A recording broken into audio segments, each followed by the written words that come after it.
ڕۆڵی پێشمەرگە بە سەرکردایەتی سەرۆک بارزانی لە شەڕی تێکشکاندنی داعش و لە ناوبردنی خلافەتەکەیدا دەنگدانەوەی زۆری بە دوای خۆی داهێنا. سەرۆک و سەرکردەکانی دنیا بە سەردان یان لە ڕێگەی تەلەفۆنەوە پیرۆزبایی و دەستخۆشیان لە قارەمانەتی و قوربانیدانی پێشمەرگە و سەرکردایەتی حەکیمانەی سەرۆک بارزانی دەکرد. فرانسوا ئۆڵاند سەرۆکی ئەو کاتی فەڕەنسا تاکە سەرۆکی دنیا بوو دووجار سەردانی هەرێمی کوردستانی کردووە. هەردوو سەردانەکەشی لە ماوەی شەڕی داعشدا بووە. یەکەم سەردانی ساڵی 2014 و دواتریش ساڵی 2017 بوو. ئۆڵاند پەسنی قارەمانەتی و قوربانیدانی پێشمەرگە و سەرکردایەتی و لێهاتووی سەرۆک بارزانی دەدات و لەگەڵ سەرۆک بارزانیش سەنگەرەکانی پێشمەرگەیان بەسەر کردەوە. ساڵی 2016 و ئەو کاتەی داعش لە لووتکەی هێزیدا بوو بۆ یەکەم جار لەسەر دەستی پێشمەرگە داعش تامی شکستی کرد. جۆ بایدن سەرۆکی ئێستا و جێگری سەرۆکی ئەو کاتی ئەمریکا تەلەفۆن بۆ سەرۆک بارزانی دەکات. سوپاسی سەرکردایەتی حەکیمانە و ڕۆڵی کاریگەری دەکات لە تێکشکاندنی داعش و پێزانینی وڵاتەکەی بۆ پابەندی کورد و پێشمەرگە لە شەڕی لە ناوبردنی داعش دووپات دەکاتەوە. بایدن بەڵێنی بەردەوامی پاڵپشتی و هاوکاریەکانی وڵاتەکەشی بۆ کورد دەدات. کەناڵی BBC بەریتانیش لە راپۆرتێکی تێر و تەسەلدا کە لەگەڵ سەرۆک بارزانی کردووە باس لە ڕۆڵی کاریگەری سەرۆک بارزانی دەکات کە چۆن هەموو سەرکردەکانی جیهان چاویان لە سەرۆک بارزانی بووە بۆ ئەوەی پێشمەرگە لەسەر زەوی داعش تێک بشکێنێت.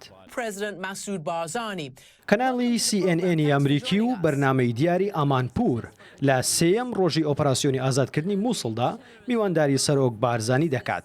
ئەو کات سەرۆک بارزانی باسی ئۆپەراسیۆنەکە و قۆناغی دوای ئازادکردنی مووسڵیش دەکات. هەموو پێشبینیەکانی وەک خۆی هاتوونەتە دی. ئەو سەرکردانەی پێش ئۆپەراسیۆنەکە هانایان بۆ سەرۆک بارزانی دەهێنا ئێستا لە هەموو بەڵێنەکانیان پاشگەز بوونەتەوە. گۆڤاری بەناوبانگی The New Yorker ئەمریکیش لە راپۆرتێکدا بەناونیشانی شەڕی بەختکردنی گیانی خۆیان باس لە ئەزمموی سەرۆک بارزانی و پلانەکانی دەکات کە چۆن بوونەتە هۆی سەر لێ شێوان و شکستی داعش. ناوەڕۆکی پەیامێکی کۆشکی سپیش ئاشکرا دەکات کە داوایان لە سەرۆک بارزانی کردووە عێراق لە ئەهریمەنی داعش ڕزگار بکات. ئاشتن کارتەر وەزیری ئەو کاتی بەرگری ئەمریکاش دێتە هەولێر سوپاسی سەرکردایەتی سەرۆک بارزانی دەکات کە لەگەڵ پێشمەرگە لە جیاتی دنیای دیموکرات و ئازاد شەڕی لە ناوبردنی داعش دەکەن لەسەر زەوی و بە گیانی خۆیان بەرگری لە هەمووان دەکەن. لە بەیاننامەیەکیشدا کۆشکی سپی باس لە ناوەڕۆکی سەردانەکەی ئاشتن کارتەر دەکات و دەڵێ بەڵێنی هاوکاری و پاڵپشتی بەردەوامی ئەمریکا لە شەڕی دژی تیرۆر دراوەتە کورد. گۆڤاری وۆڵ ستریت جێرنەڵ لە بابەتێکدا بە ناونیشانی شەڕی مووسڵ پەیوەندیەکانی نێوان هەرێمی کوردستان و عێراق ئاسایی دەکاتەوە نووسیویەتی. هەموو دەواازەکانی چوونە ناو مووسڵ لە دەستی داعشن تاکە دەرچەیەک کە هێزە عێراقیەکان بتوانن لێیەوە بچنە ناو مووسڵ ئەو دەرچەیە کە لە دەستی پێشمەرگەیە. وۆڵ ستریت جێرنەڵ باز لەوە دەکات کە چۆن هەموو سەرکردە و لایەنە عێراقیەکان هانایان بۆ سەرۆک بارزانی هێناوە بۆەوەی ڕێگەیان پێ بدرێت لە سنووری ژێر دەسەڵاتی پێشمەرگەوە ئۆپەراسیۆنی ئازادکردنی مووسڵ دەست پێ بکەن.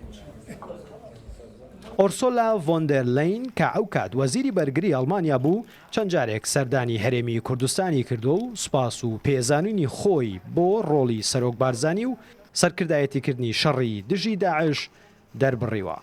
دوای گەڕانەوەشی دۆچەوێڵەی ئەڵمانی ئاشکرای کرد ڤۆندەرلەین بەڵێنی ناردنی چەکی دژە تانکی با سەرۆک بارزانی داوە. هەموو ڕۆژنامە و گۆڤار و ئاژانس و کەناڵە جیهانیەکان باسییان لە شەڕی داعش و لە ناوبردنی خلافەتەکەی ئەو ڕێکخراوە تیرۆریستیە کردووە. لە هەموو راپۆرتەکانیشدا یان چاوپێکەوتن لەگەڵ سەرۆک بارزانی کراوە یان نامە و پەیوەندی و سەردانی سەرۆک و سەرکردەکانی وڵاتانی جیهان بۆ لای سەرۆک بارزانی بڵاو کراونەتەوە. بە شاهدی هەموو سەرکردەکانی جیهان پێشمەرگە تاکە هێزی سەرزەوی و سەرۆک بارزانیش وەک تاکە سەرکردە توانیان بە هاوکاری و پاڵپشتی ئاسمانی هاوپەیمانان داعش شکست پێ بهێنن. نەریمان هەورامی، کوردستان 24.